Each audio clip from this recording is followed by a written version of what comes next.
प्रातः क्लास चल रहा था 13 सितंबर 1967।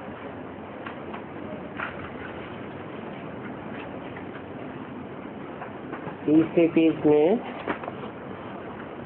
पहली लाइन में बात चल रही थी, यहाँ भारतवासियों को कुछ भी पता नहीं है, यूं ही अंधश्रद्धा में चलते रहते हैं। हमारा धर्म किसने स्थापन किया और कब स्थापन किया, कुछ भी पता नहीं है।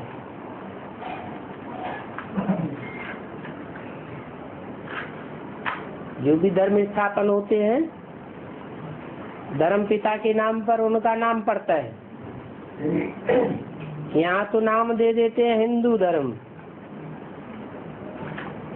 हिंदुस्तान के ऊपर हिंदू समझ लिया है, लेकिन वास्तव में हमारा आदि सनातन देवी देवता धर्म है। तो पता नहीं है कि सनातन धर्म किसके आधार पर स्थापन हुआ। शास्त्रों में आया भी है कि ब्रह्मा की मानसी सृष्टि के 4 पुत्र हुए, उनमें बड़ा ज्ञानी पुत्र था सनत कुमार। जिस समय सनत कुमार के आधार पर सनातन धर्म स्थापन हुआ। बड़े योगी थे और ज्ञानी थे। भारतवासियों को पता नहीं है, इसलिए कहा जाता है ब्लाइंड फेथ।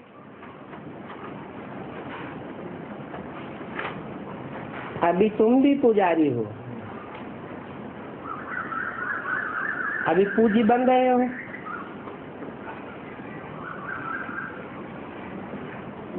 तुम्हारी आत्मा भी पूजी बनती है और शरीर भी पूजी बनता है। मेरा तो शरीर है ही नहीं, मेरे सिर्फ लिंग की पूजा होती है।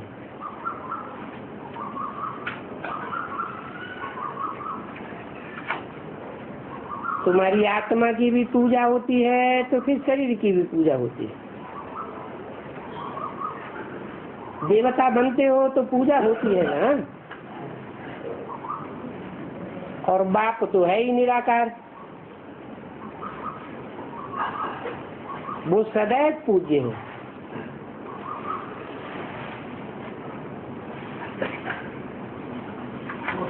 निराकार बिंदु की पूजा होगी या साकार की पूजा होगी? पूजा तो साकार की होती है। निराकार बिंदु को तो याद किया जा सकता है, वो भी जितनी बुद्धि सूक्ष्म होगी उतना एक्यूरेट याद आवेगी। तो बोला वो निराकार सदैव पूज्य है। जब बिंदु है तो पूज्य कैसे?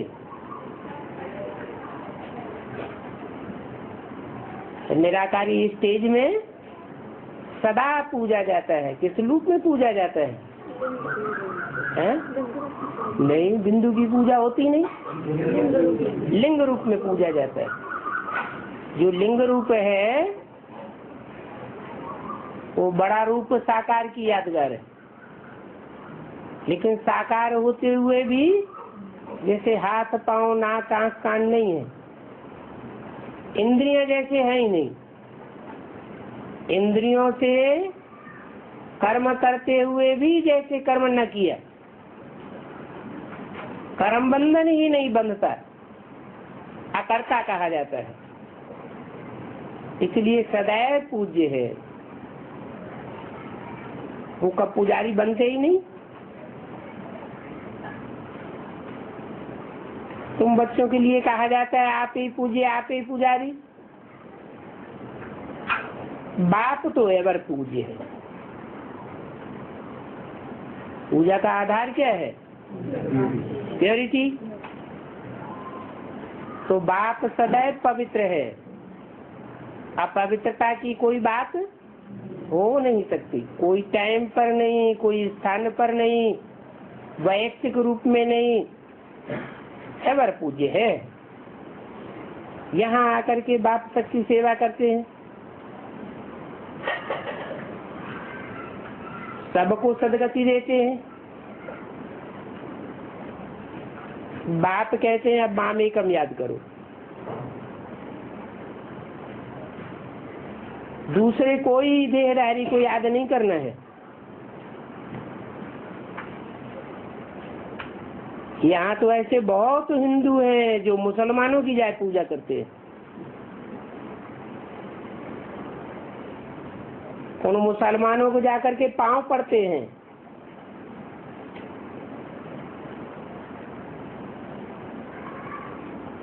बड़े लखापति करोड़पति जाकर के ला इलाहा इल्लल्लाह कहते।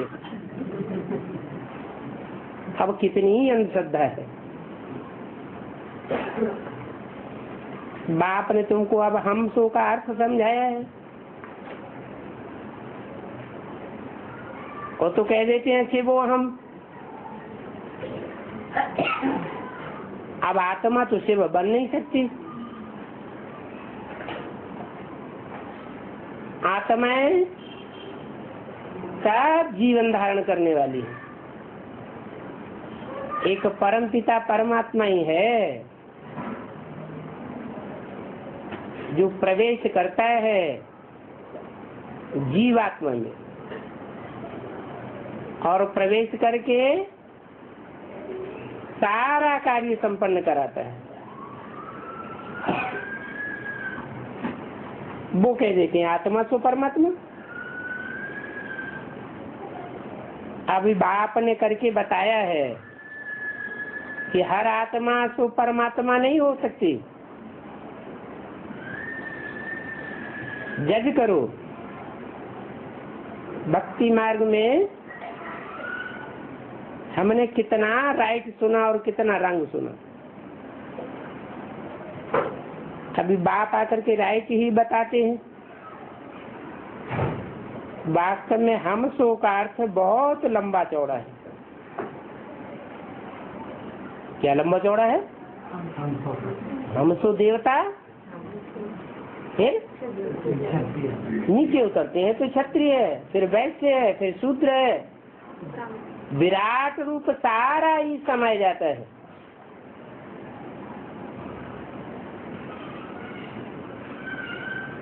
हम सो ब्राह्मण, हम सो देवता बन रहे हैं,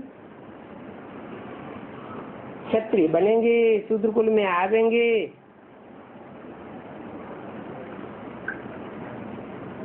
तो बताओ हम सो का अर्थ कौन सा राइट है?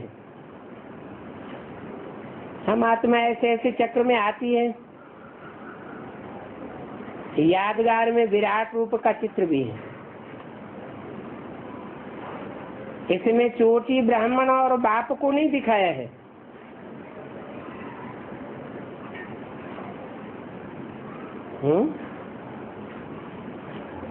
विराट रूप का जो चित्र बनाया है भक्ति मार्ग में, उसमें चोटी ब्राह्मण को क्यों नहीं दिखाया? शिव बाबा को क्यों उड़ाई दिया?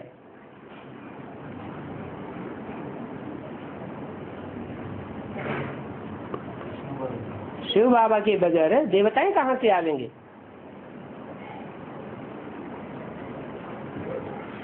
कलयुग में तो शूद्र वर्ण है।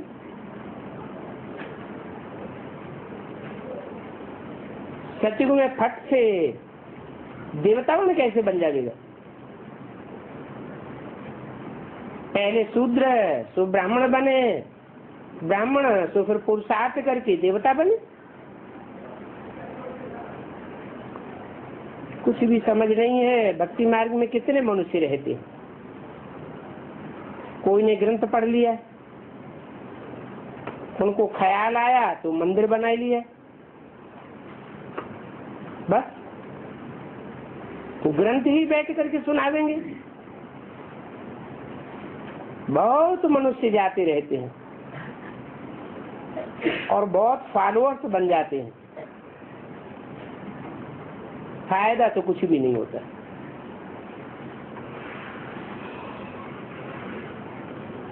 कोई स्वर्ग तो नहीं बन जाता, सदगति तो किसी की होती नहीं है। आजकल शास्त्र बहुत सुनाते हैं, बहुत दुकानें निकल गई है। अब ये सब दुकान खत्म हो जाएंगी, मंदिर, मस्जिद, गुरुद्वारे सब चलने लग पड़ेंगे। ये सब भक्ति मार्ग की दुकानदारी है, इनसे बहुत धन कमाते हैं। सन्यासियों को वास्तव में शिव की पूजा नहीं करनी चाहिए। क्यों नहीं करनी चाहिए? क्योंकि शिव है प्रवृत्ति मार्ग का पक्का।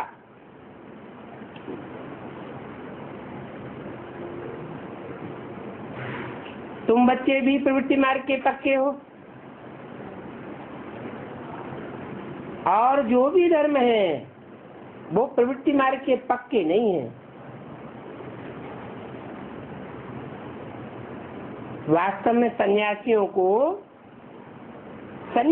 को फॉलो करना चाहिए जो निवृत्ति मार्ग के हैं।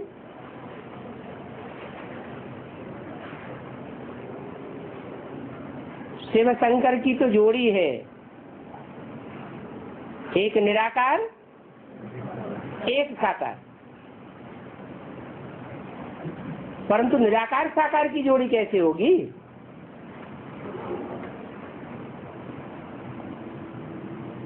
वो निराकार कोई मनुष्य तन के द्वारा निराकार बनता है, निराकारी से धारण करता है, संसार में प्रत्यक्ष होता है, और कोई स्त्री चोले के द्वारा साकार बनता है। तो ये जोड़ी हो गई।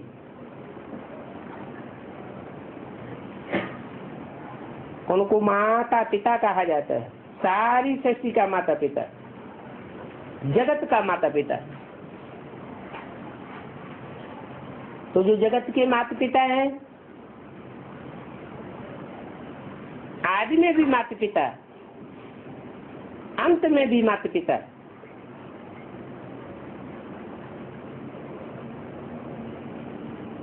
वो सन्यासी तो ब्रह्मयोगी तत्व योगी हैं, वो कोई माता पिता को मानने वाले नहीं है।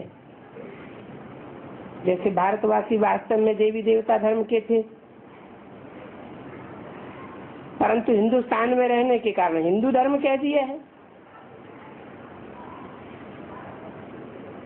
वैसे ब्रह्म तो महत्तत्व है, जहाँ आत्माएं रहती हैं। उन्होंने फिर ब्रह्म ज्ञानी तत्व ज्ञानी नाम रख दिया है। नहीं तो ब्रह्म तत्व रहने का स्थान है, वो तो जड़ तत्व है, तुरीय तत्व है। तो बाप समझाते हैं कितनी भारी भूल कर दी है। अपन को ब्रह्म योगी तत्व योगी कह देते हैं, तो ये सब भ्रम में है। मैं आकर के सब भ्रम दूर कर देता हूँ।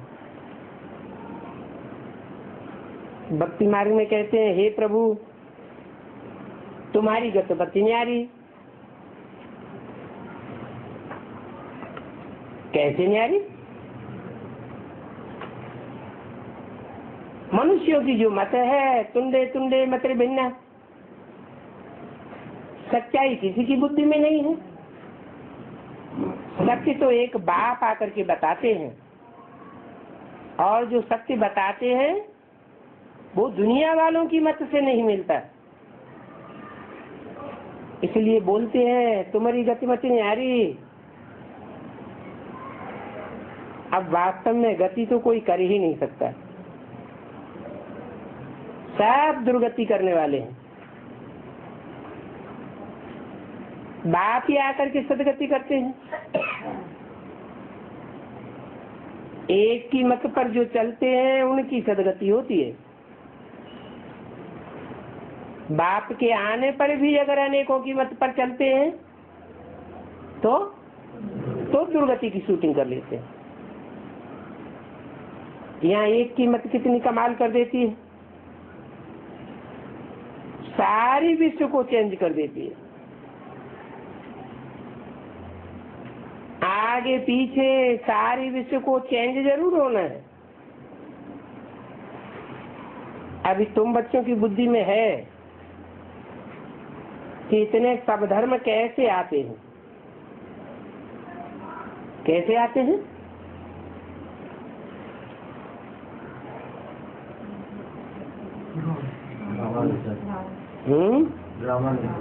ड्रामा में क्या बात ऐसी होती है जो अनेक धर्म हो जाते हैं?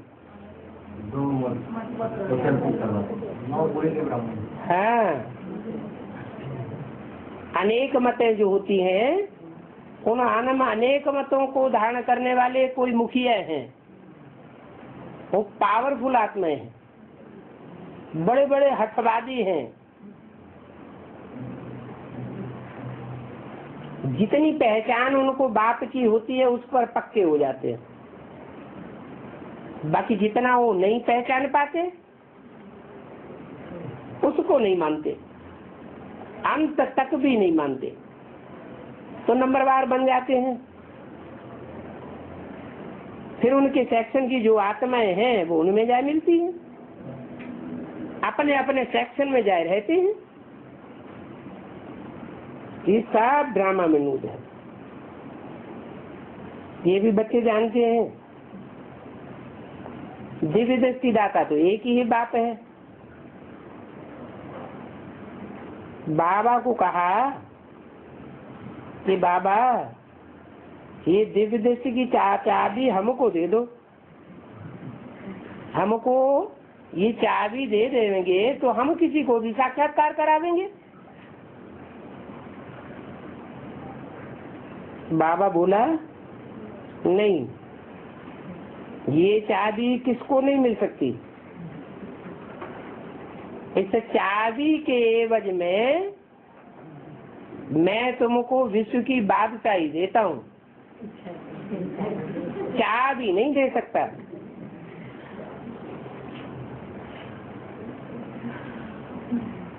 ये चाबी मेरे पास ही रहेगी, मेरा ही पार्ट है साक्षात्कार कराने का। साक्षात्कार होने से कितना खुश हो जाते हैं।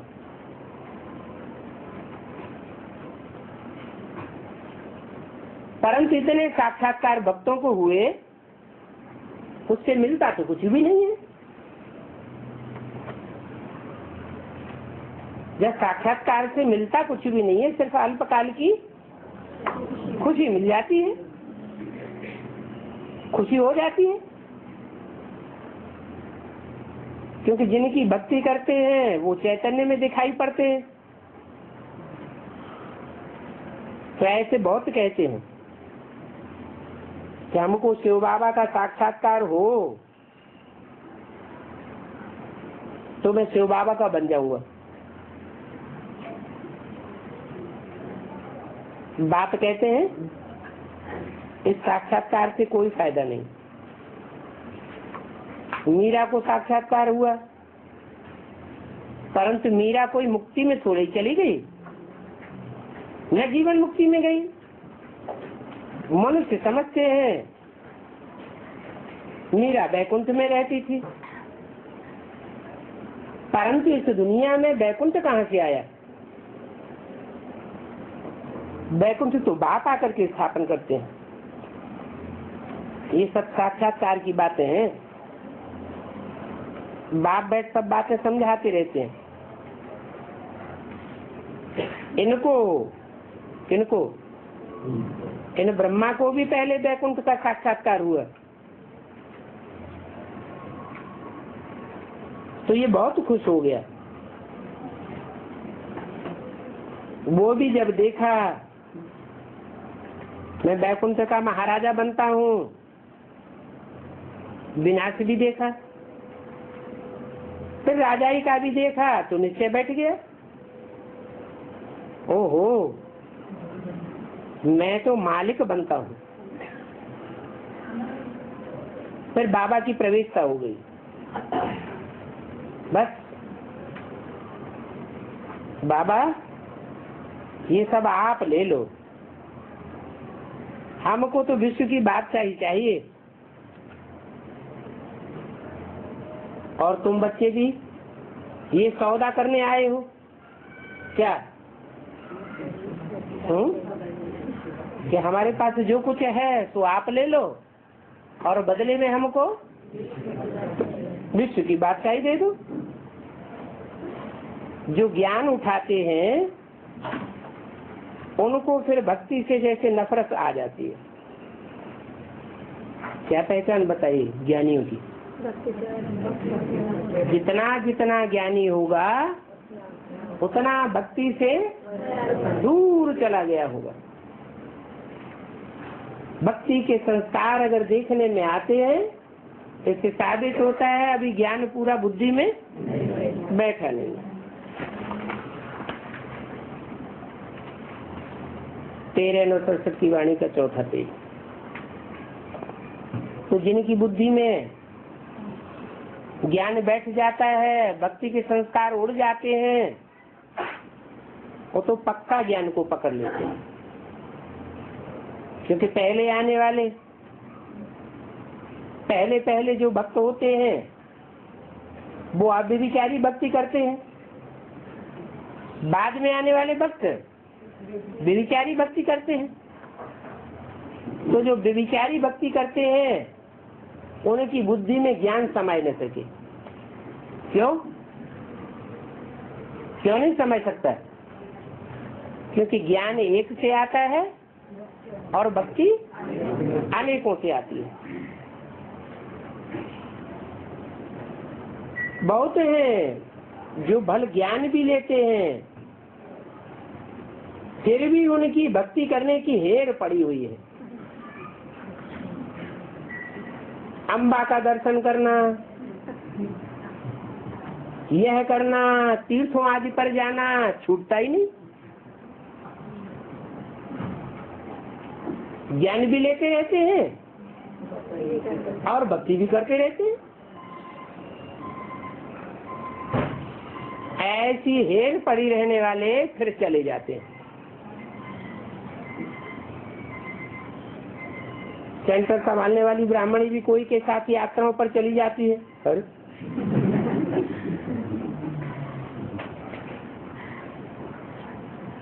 कहेंगे कच्ची ब्राह्मणी है।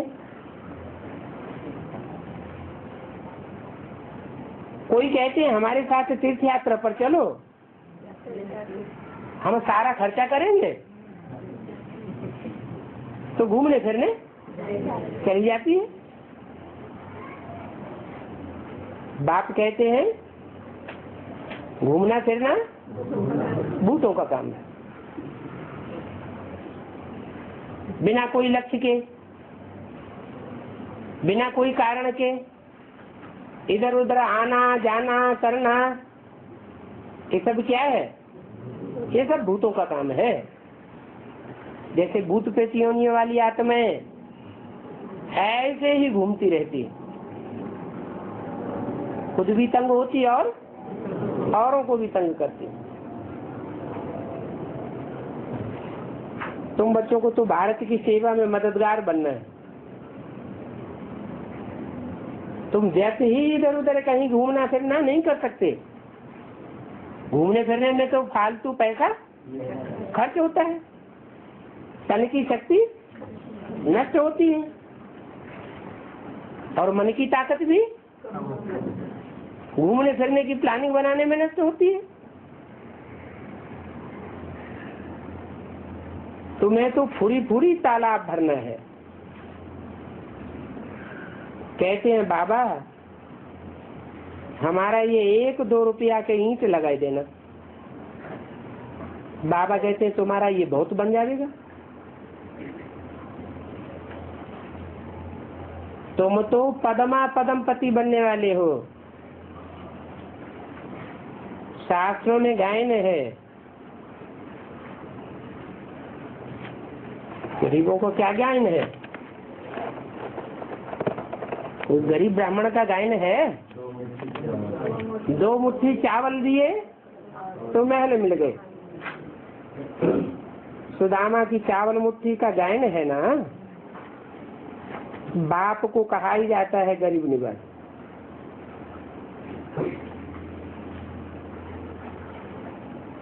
तो ठीक है, 2 मुट्ठी चावल दे दो और स्वर्ग में महल मिल जाएंगे। हद की बात है, बेहद की बात है। क्या बेहद की बात है? चावल ही क्यों कहा, गेहूं क्यों नहीं कह दिया? हाँ, ये जड़ चावलों की बात नहीं है। चावल का मिसाल दिया। रुद्रमाला की आत्माएं जिनका छिलका उतरा हुआ हो, पुरुषार्थ संपन्न हुआ हो। कौन सा छिलका? देवान का छिलका उतर गया हो। ऐसी आत्माएं मुट्ठी भर ईश्वरीय सेवा में उनका संगठन बना करके, मुट्ठी भर संगठन बना के अर्पण कर दिए। 1 मुट्ठी या 2 मुट्ठी? 1 मुट्ठी। 2 मुट्ठी क्यों? एक रुद्रमाला और दूसरा रुद्रमाला, वो रुद्रमाला और विजयमाला। तो बाप को कहा ही जाता है गरीब निवास। मम्मा अपने पास धन संपत्ति लाई थी क्या? नहीं लाई थी। कौन सी सेवा की?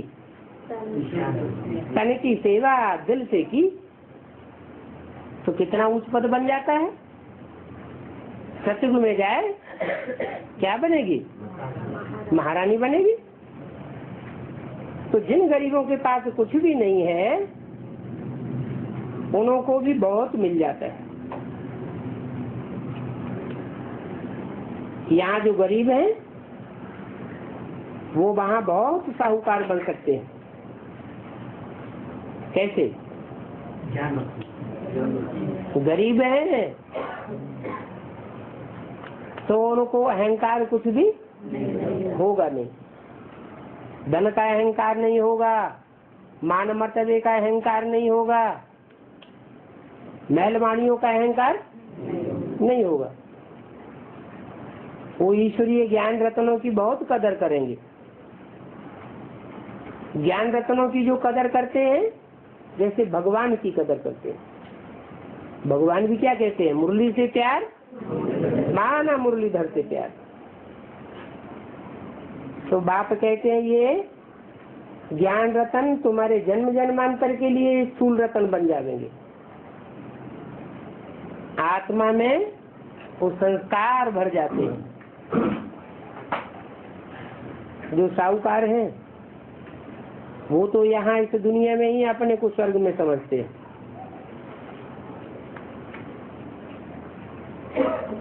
ये नहीं सोचते कि इस दुनिया में अगर स्वर्ग में है तो ये दुनिया किसने बनाई? ये कलयुगी दुनिया किसने बनाई जहाँ स्वर्ग में है? ये तो कलयुगी दुनिया रावण की बनाई हुई है। इसमें अल्पकाल का सुख और सदाकाल का सुख है। तो ऐसी बुद्धि वाले वहाँ गरीब बन जाते हैं। कैसी बुद्धि वाले? जो यहाँ समझते हैं कि हम तो इसी दुनिया में स्वर्ग में है। साहूकारों को तुम्हारी क्लास में बैठने में भी लज्जा आवेगी। क्या? अरे कहाँ ये मक्खी मच्छर और मिसल भरे पड़े। उन्हें तो लज्जा आ जाएगी। वहाँ सन्यासियों आदि के सत्संग में देखो कितने जाते हैं, कितनी मोटरें खड़ी रहती हैं।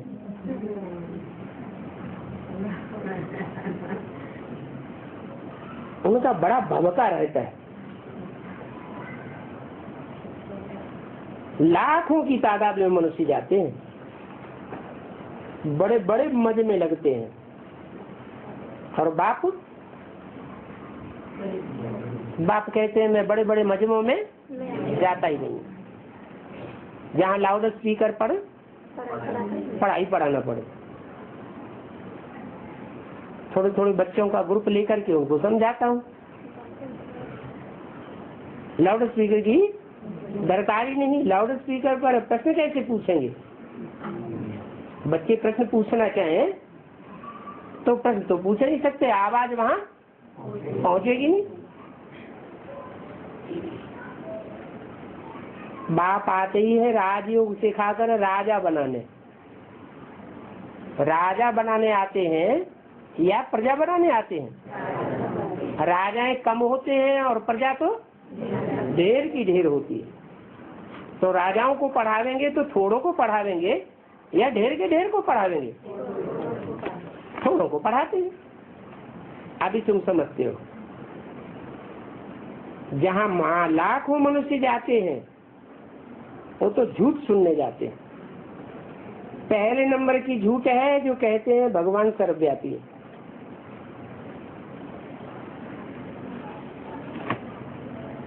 कहते हैं कृष्ण भगवान कृष्ण भगवान सर्वव्यापी है।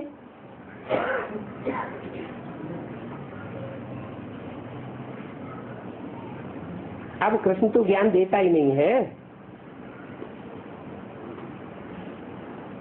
कृष्ण के पास ज्ञान कहाँ से आया? कृष्ण तो देहधारी है।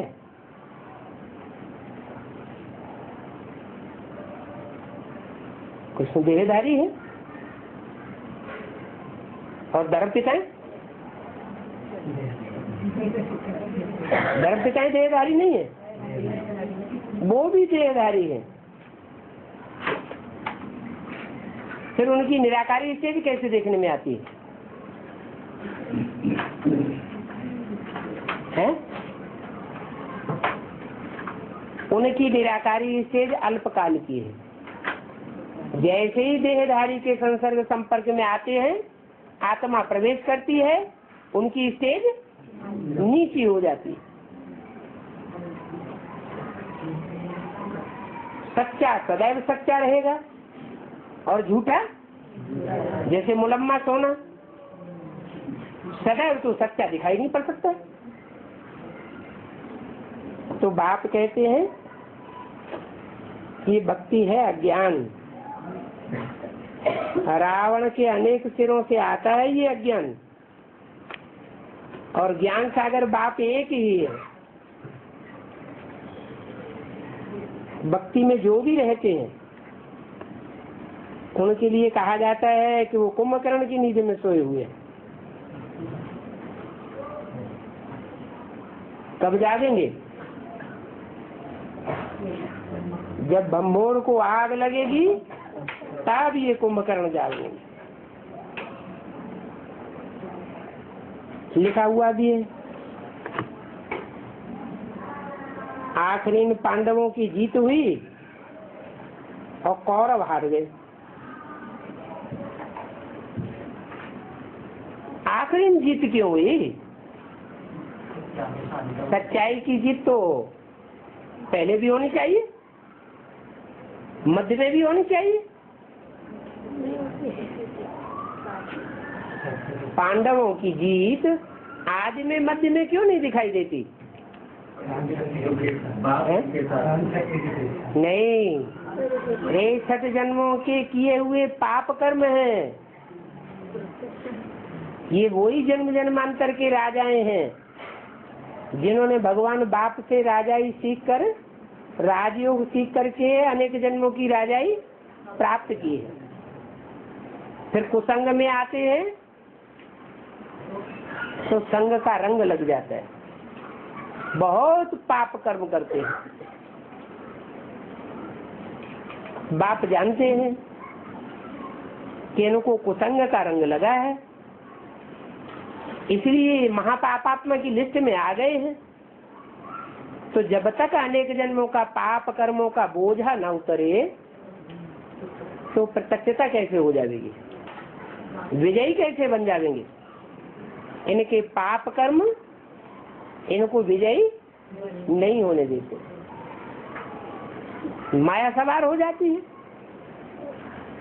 तो बाप कहते हैं आखिरी में फिर भी पांडवों की विजय होती है, क्योंकि ये पंडा बाप के बच्चे हैं। पंडा किसे कहा जाता है, जो सच्चा राह दिखाने वाला है, उस बाप के बच्चे हैं। बाकी तो सब कहे जाते हैं, क्या कहते हैं धर्म पिताओं को, हैं पैगाम देने वाले, रिसेप्टर कहते हैं। लेकिन वास्तव में सच्चा पैगाम कोई देने वाली नहीं है।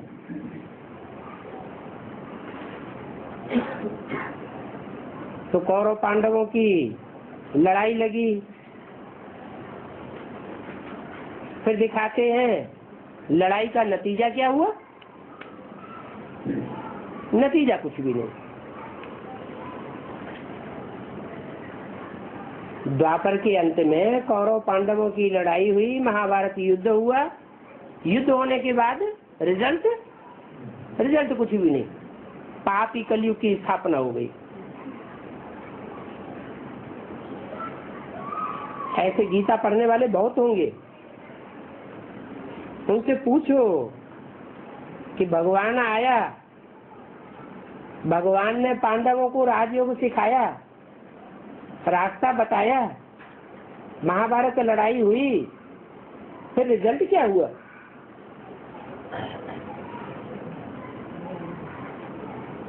तो उनकी अकल चक्कर ही खा जाएगी कि फायदा तो कुछ भी नहीं हुआ। तो देखो उनको कुछ भी पता नहीं है। दिखाते हैं प्रलय हो गई, शास्त्रों में ये दिखाते हैं ना कि प्रलय हो गई।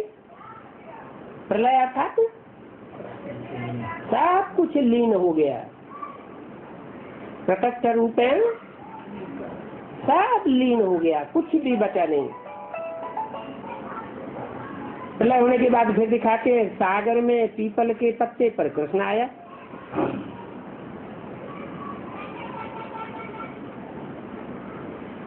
शास्त्रों की जो भी बातें हैं अगर ऐसे ही झूठी हैं तो भगवान के मुख से क्यों बोली जाती है। फिर कहते हैं शास्त्रों में भूसे में दाने के मेसल सच्चाई है, भूसा बहुत है दाने थोड़े हैं, आटे में नमक मिसल सच्चाई है। इसका मतलब कि भगवान बाप जो ब्रह्मा के मुख से बोलते हैं, भले शास्त्रों की कोई भी बात बोलते हैं, उसमें रहस्य छुपा हुआ है। प्रलय हो गई, क्या प्रलय होती है?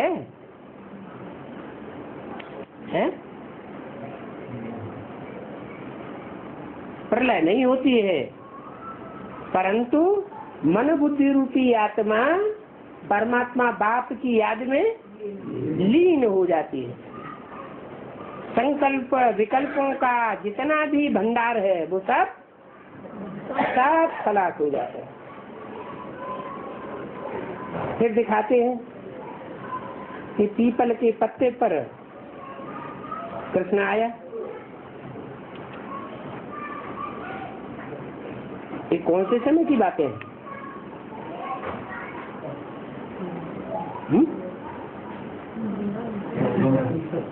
संगम में प्रलय कैसे होती है?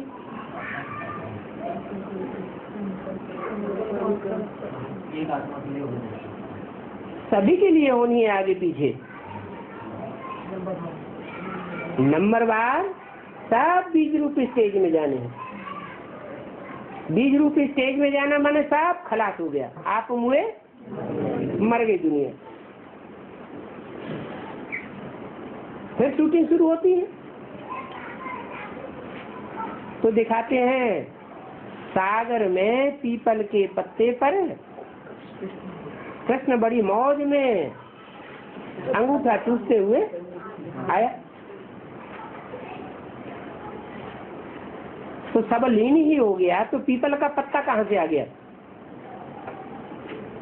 पीपल का पत्ता अर्थात शास्त्रों में लिखा है पीपल पात सरिस मन डोला, पीपल के पत्ते के समान मन डुलायमान है। तो मन के रूप में पार्ट बजाने वाली आत्मा कौन?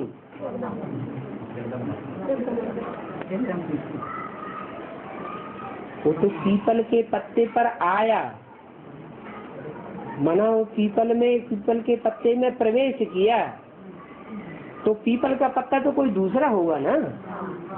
कृष्ण की आत्मा ने पीपल के पत्ते का आधार लिया, तो पीपल का पत्ता कौन? राम वाली आत्मा पीपल के पत्ते की तरह डुलायमान होती।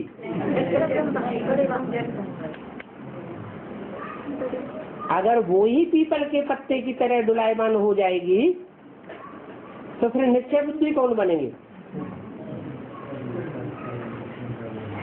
एक है ध्रुव तारा और बाकी सब है नंबरवार छोटा बड़ा चक्कर काटने वाले। तो ज्यादा से ज्यादा जो चक्कर काटने वाली आत्मा है वो है कृष्ण की सोल, और वो प्रवेश करती है किसमें? पीपल के पत्ते में। माना जिस आत्मा में प्रवेश करती है वो आत्मा ज्ञान में बहुत ऊपर नीचे होती है, बहुत डुलायमान होती है, और जो भी पत्ते होते हैं उतना नहीं हिलते, और पीपल का पत्ता यूं यूं पूरा ही डोल जाता है। बाप कहते हैं कि नवैया हिलेगी डुलेगी लेकिन डूबेगी नहीं। देखने वाले जो अनिश्चय बुद्धि होंगे उनको भी हिलाई देगी, लेकिन बाप के महावाक्य के ऊपर निश्चय बुद्धि होना चाहिए ना कि नैया डूब नहीं सकती, हिलोरे कितने भी आवे परंतु ये नैया डूबेगी नहीं। तो दिखाते हैं पीपल के पत्ते पर कृष्ण आया। अभी बताओ ये कैसे हो सकता है?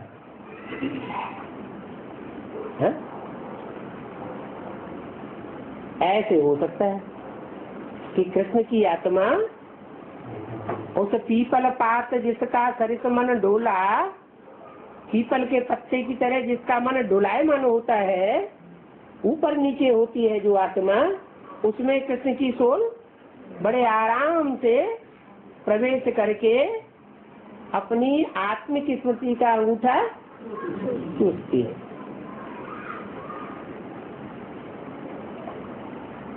तो बाप पूछते हैं कि ये कैसे हो सकता है? पीपल के पत्ते पर तो बालक डूब जाएगा। माने स्थूल बालक की बात नहीं है, ये तो आत्मा की बात है,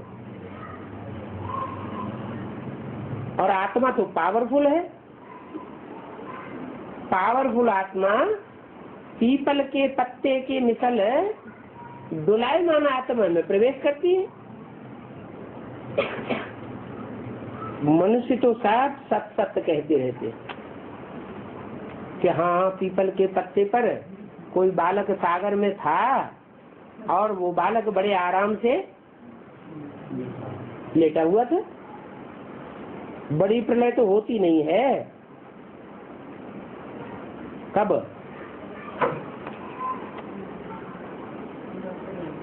द्वापर के अंत में भी बड़ी प्रलय तो होती नहीं है, ये भारत खंड तो अविनाशी है, इसका विनाश कभी होता ही नहीं। सब खंड लीन हो जाएंगे, समुद्र के गर्त में समाये जाएंगे, लेकिन भारत खंड समुद्र के गर्त में समाएगा नहीं। ये अविनाशी खंड है। बाप कहते मैं जहाँ आता हूँ, मैं जहाँ आता हूँ वो खंड कभी विनाश को नहीं पाता। क्यों? क्योंकि सच्चा बाप है ना। सच्चा बाप जहाँ आता है वहाँ विनाश नहीं हो सकता। सत्य का विनाश होता ही नहीं। विनाश किसका होता है?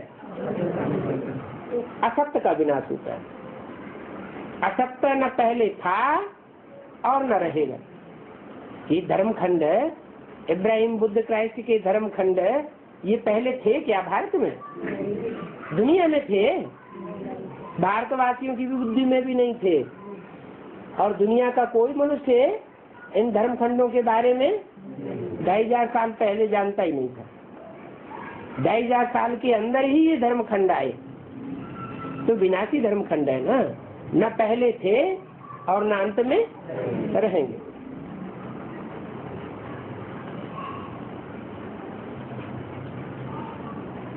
तो भारत खंड जो अविनाशी है वो जब रहता है तो और खंड खाली हो जाते हैं। बाप कहते मैं जहाँ आता हूँ वहाँ विनाश नहीं हो सकता। क्या? जिन जिन बच्चों की बुद्धि में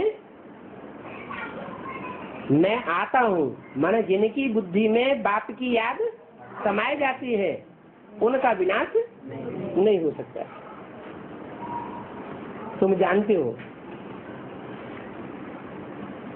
मनुष्य तो समझते हैं बहुत सी दुनियाएं हैं। क्या? जितने जितने स्टार हैं उतनी उतनी दुनिया है।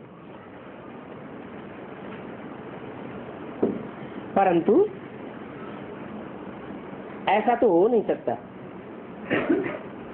वो समझते हैं स्टार्स में भी दुनिया है, तो मून पर जाने की कोशिश करते हैं। मून में भी प्लाट ढूंढते रहते हैं।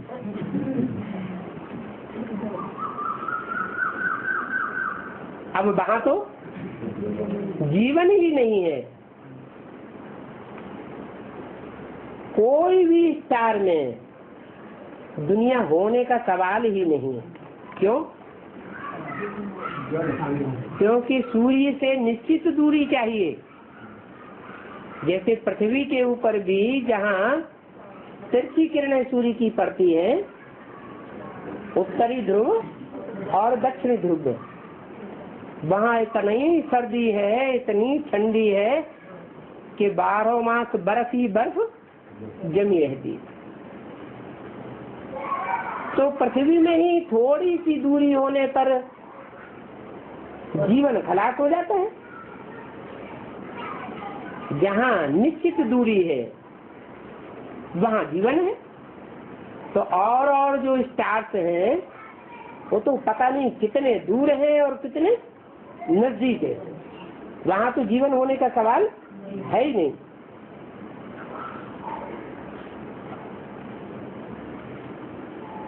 तो देखो बुद्धि कितनी चरिया खरिया बन गई है, कितना खर्चा करते रहते हैं। किस बात पर? स्टार्स के ऊपर, चांद के ऊपर खोज करने के लिए कितना खर्चा करते हैं। बाप बैठ बच्चों को समझाते हैं ये आत्मा पर जंक चढ़ी हुई है। क्या? आत्मा पर काम क्रोध लोभ मोह अहंकार की जंक चढ़ गई है। ये जंक ने आत्मा की बैटरी खलास कर दी। जो बैटरी होती है उससे ज्यादा जंक चढ़ जाती है, सारी प्लेटें खत्म हो जाती है। तो जंक चढ़ गई है, बैटरी खाली हो गई। अब इस आत्मा रूपी बैटरी को फिर से भरना है। मोटर की बैटरी खाली हो जाती है तो फिर चार्ज कराते हैं ना। तो ये भी तुम्हारी शरीर रूपी मोटर है, इसमें आत्मा ड्राइवर है और इसकी बैटरी, आत्मा बैटरी खाली हुई है। खाली बैटरी को भरने के लिए क्या करें? बाप आया हुआ है, बड़ा जनरेटर। वो जनरेटर ऐसा है जो सब बैटरी को भरपूर कर देता है। परंतु कोई बैटरी छोटी है, कोई बैटरी बड़ी है, कोई शक्तिशाली है, कोई कम ताकत वाली है। तो जो जितनी बड़ी बैटरी है वो उतनी ताकत भर लेती है। तुम्हारी बैटरी अब बिल्कुल खाली हो गई है, अभी फिर भर जाएगी। इस बैटरी को भरने के लिए एक बाप ही बड़े से बड़ी पावर है, और आत्मा देखो कितनी छोटी है। बाप की आत्मा भी बिंदी और तुम्हारी आत्मा भी बिंदी। बाप समझाते हैं बाप के साथ योग लगाओ तो तुम्हारी बैटरी जो ढीली हो गई है वो तीखी हो जाएगी। ब्रह्म समाधि वालों के पास मंदिर में सदैव ज्योति जगी रहती है। कौन सी ज्योति? वो तो स्थूल ज्योति जगाते हैं। इसकी शूटिंग कहाँ होती है? ब्राह्मणों की संगम युग दुनिया में ब्रह्म समाधि कौन है? वो कौन सी ज्योति जगाते हैं? तो बत्तियां करते रहते हैं तो ज्योति जगी रहती है।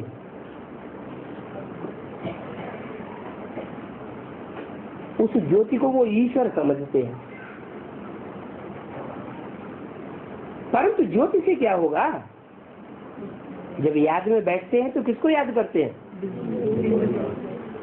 बिंदु स्टार को, रोशनी को याद करते हैं। परंतु वो बिंदु स्टार चैतन्य कहें या जड़ कहें? जैसे रोशनी है, जैसे आग है, तो 5 तत्वों में अग्नि भी जड़ तत्व है, वो भी रोशनी देती है। आत्मा अगर शरीर में प्रवेश न करे तो जैसे जड़ शरीर में प्रवेश करती है तो चैतन्य कही जाती है। तो ज्योति को याद करने से क्या होगा? दुनिया में मनुष्यों की अनेक मतें हैं। कोई कहते हैं भगवान बाप बिंदु है, कोई कहते हैं भगवान बाप कृष्ण है, दादा लेकर आगे है, गीता का भगवान है। अब यहाँ तो है बाप की एक मत। बाप आए सबकी सदगति करते हैं, ऐसे नहीं कि सिर्फ ब्रह्मा कुमार कुमारियों की ही सदगति होगी, नहीं, सारी दुनिया की सदगति करते हैं। भारत खंड ही सबका तीर्थ है। तीर्थ है, तीर्थ में तो जाकर ठिकाने लगते हैं। तीर कहते हैं किनारे को, था कहते हैं स्थान को। नवैया मझधार में पड़ी हुई हो तो नवैया में बैठने वालों की क्या इच्छा होती है कि जल्दी से एक किनारे लग जावे, एक ठिकाने लग जावे, नहीं तो पता नहीं भंवर में नैया कहाँ की कहाँ चली जाएगी। तो बाप कहते हैं कि अब सारी दुनिया के लिए एक ही तीर्थ बड़ा बन जाएगा। अभी मुसलमान कहाँ दौड़ते हैं? काबा में दौड़ते हैं। क्रिश्चियन भी दौड़ते हैं, गिरजाघरों में दौड़ते हैं ना, हिंदू मंदिरों में दौड़ते हैं, मुसलमान मस्जिदों में दौड़ते हैं, सिख गुरुद्वारे में दौड़ते हैं। बाप कहते हैं अब ये मंदिर मस्जिद गिरजाघर सब खलास हो जाएंगे, एक ही बड़ा मंदिर रह जाएगा। कौन सा बड़ा मंदिर? आबू अब्बा का घर। जहाँ बाप आते हैं, यहाँ ही सदगति करने वाला बाप आते हैं। बारखंड सबका तीर्थ है। तब बाबा ने कहा था कि जन्मदिन मनाना है तो सिर्फ इसका एक शिव बाबा का ही मनाना है, और सब जन्मदिन मनाना है बर्थनाटी पैनी, और बाबा का जन्मदिन मनाना है बर्थ पाउंड। और किसका भी जन्मदिन मनाना, अर्थात बर्थना के पैनी, एक कौड़ी की भी कीमत नहीं। जन्मदिन मनाते हैं, कितना खुश होते हैं।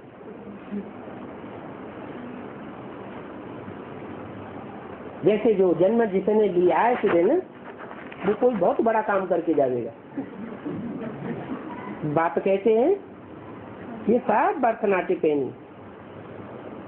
अगर ये बात तुम किसी को समझाओगे तो भी बिगड़ने लग पड़ेंगे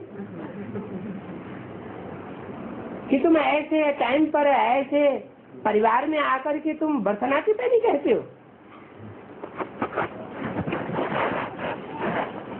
तुम्हें तो हमारी तरह खुशी मनानी चाहिए, अब तुम यहाँ आकर के सबके सामने कहते हो कि ये बर्थनाटी पैनी है।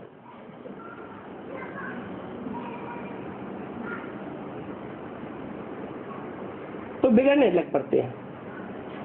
तो बच्चे जानते हो कि रावण ही सबको बर्थनाटी पैनी बनाते हैं। बाप आकर सबकी सदगति करते हैं। भक्ति से दुर्गति होती है। फिर भी जिनकी तकदीर में नहीं होगा वो भक्ति छोड़ेंगे ही नहीं। भक्ति नहीं छोड़ेंगे तो क्या अंजाम होगा? ये शरीर छोड़ना पड़ेगा। तुम समझ जाएंगे इनकी ये ताजी भक्ति है, लास्ट जन्मों की। इन्होंने तमो प्रधान भक्ति की है, इसलिए इनकी बुद्धि में बैठता नहीं है। तुम पुराने भक्त हो, ये पुराने भक्त नहीं है। पुराने भक्त जो होंगे वो तो झट दो शब्द सुनेंगे और चटक पड़ेंगे, छोड़ेंगे नहीं। उनको ही फिर पहले फल मिलेगा। कम भक्ति करने वाले होंगे तो धीरे धीरे बाद में आवेंगे। यहाँ ये मालूम पड़ जाता है बड़ा भक्त कौन है। कोई तो एकदम चटक पड़ते, जैसे समा पर परवाने आते हैं, कोई तो आते ही फिदा हो जाते हैं, और कोई चक्कर काट के भाग जाते हैं, कोई बार बार आते हैं, कोई फिर आते ही नहीं। तो शास्त्रों में उल्टा सुल्टा लगाई दिया है, इसलिए सब मुझ गए। शास्त्र है उन्हों की जान जिगर। कहते हैं भगवान कहे शास्त्र न पढ़ो तो भी हम नहीं मानेंगे। भगवान भी आकर के कहे कि शास्त्र छोड़ दो तो भी हम शास्त्रों को छोड़ने वाले नहीं है। यहाँ तो तुम्हारा डायरेक्ट बाप से कनेक्शन है। कितना सहज समझाते हैं। अच्छा, मीठे मीठे सी बच्चों को याद किया। Good morning.